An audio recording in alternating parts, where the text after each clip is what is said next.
ಕಾನೂನು ಸುವ್ಯವಸ್ಥೆ ಕಾಪಾಡುವ ನಿಟ್ಟಿನಲ್ಲಿ ಪೊಲೀಸರು ಕಟ್ಟುನಿಟ್ಟಿನ ಕ್ರಮ ಕೈಗೊಂಡಿದ್ದಾರೆ. ಕಳೆದ ರಾತ್ರಿ ಫುಡ್ ಪಟ್ರೋಲಿಂಗ್ಗಳನ್ನು ಜಿಲ್ಲೆಯ ವಿವಿಧ ಕಡೆ ಮಾಡಲಾಗಿದೆ. ಶಿವಮೊಗ್ಗ ಎ ಉಪವಿಭಾಗದಲ್ಲಿ ಎಎ ವೃತ್ತ, ಕಸ್ತೂರ್ಬಾ ರಸ್ತೆ, ಉರ್ದು ಬಜಾರ್, ಬೇಬಿ ರಸ್ತೆ, ಬೈಪಾಸ್, ಇಮಾಂಬಡ, ಟಿಪ್ಪು ನಗರ, ಸಿದ್ದೇಶ್ವರ ವೃತ್ತ, ಗೋಪಿಶೆಟ್ಟಿಕೊಪ್ಪ, ಶಿವಮೊಗ್ಗ ಬಿ ಉಪವಿಭಾಗದಲ್ಲಿ Basavanagudi, AA colony, auto stand, Durgigudi, Balraj Aras ರಸ್ತೆ, ತಿಲಕ್ ನಗರ, ಕೋರ್ಟ್ ವೃತ್ತ, ಜಯದೇವ ಬಡಾವಣೆ, ಶಿವಪ್ಪ ನಾಯಕ ಬಡಾವಣೆ, ರಾಗಿಗುಡ್ಡ, ಭದ್ರಾವತಿ ಉಪವಿಭಾಗದಲ್ಲಿ ಶಿವಾಜಿ ವೃತ್ತ, ಅಣ್ಣಾನಗರ, ಬೊಮ್ಮನಕಟ್ಟೆ, ಬಿಆರ್ಪಿ, ಹೊಳೆಹೊನ್ನೂರು ಟೌನ್, ಶಿಕಾರಿಪುರ ಉಪವಿಭಾಗದಲ್ಲಿ ಶಿಕಾರಿಪುರ ಟೌನ್ನಲ್ಲಿ ಆಯಾ ಪೊಲೀಸ್ ಉಪಾಧೀಕ್ಷಕರುಗಳು ನೇತೃತ್ವದಲ್ಲಿ ಪೊಲೀಸ್ ನಿರೀಕ್ಷಕರು, ಪೊಲೀಸ್ ಉಪನಿರೀಕ್ಷಕರು ಮತ್ತು ಸಿಬ್ಬಂದಿ ಭಾಗಿಯಾಗಿದ್ದರು. ಸೂಕ್ಷ್ಮ ಪ್ರದೇಶಗಳಲ್ಲಿ ಕಾಲ್ನಡಿಗೆಗೆ ವಿಶೇಷ ಗಸ್ತು ನಡೆಸಲಾಯಿತು. ಅನುಮಾನಾಸ್ಪದ ವ್ಯಕ್ತಿಗಳ ವಿರುದ್ಧ 12 ಲಘು ಪ್ರಕರಣ ದಾಖಲು ಮಾಡಲಾಗಿದೆ. ಎನ್ಡಿಪಿಎಸ್ ಅಡಿ 7 ಪ್ರಕರಣ ದಾಖಲಿಸಲಾಗಿದೆ.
ಶಿವಮೊಗ್ಗ ಜಿಲ್ಲೆಯಲ್ಲಿ ಕಾನೂನು ಸುವ್ಯವಸ್ಥೆ ಕಾಪಾಡುವ ನಿಟ್ಟಿನಲ್ಲಿ ಪೊಲೀಸರು ಕಟ್ಟುನಿಟ್ಟಿನ ಕ್ರಮ ಕೈಗೊಂಡಿದ್ದಾರೆ. ಕಳೆದ ರಾತ್ರಿ ಫುಡ್ ಪಟ್ರೋಲಿಂಗ್ ಅನ್ನು ಜಿಲ್ಲೆಯ ವಿವಿಧ ಕಡೆ ಮಾಡಲಾಗಿದೆ.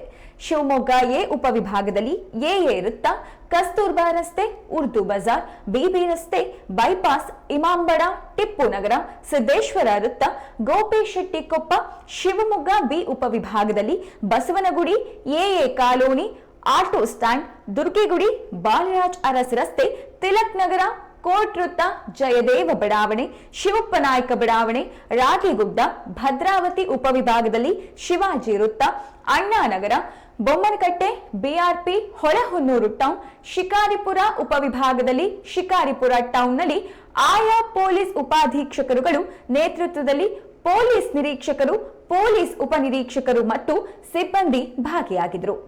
ಸೂಕ್ಷ್ಮ ಪ್ರದೇಶಗಳಲ್ಲಿ ಕಾಲ್ನಡಿಗೆ ವಿಶೇಷ ಗಸ್ತನ್ನ ನಡೆಸಲಾಯಿತು. ಅನುಮಾನಾಸ್ಪದ ವ್ಯಕ್ತಿಗಳ ವಿರುದ್ಧ 12 ಲಘು ಪ್ರಕರಣ ದಾಖಲು ಮಾಡಲಾಗಿದೆ.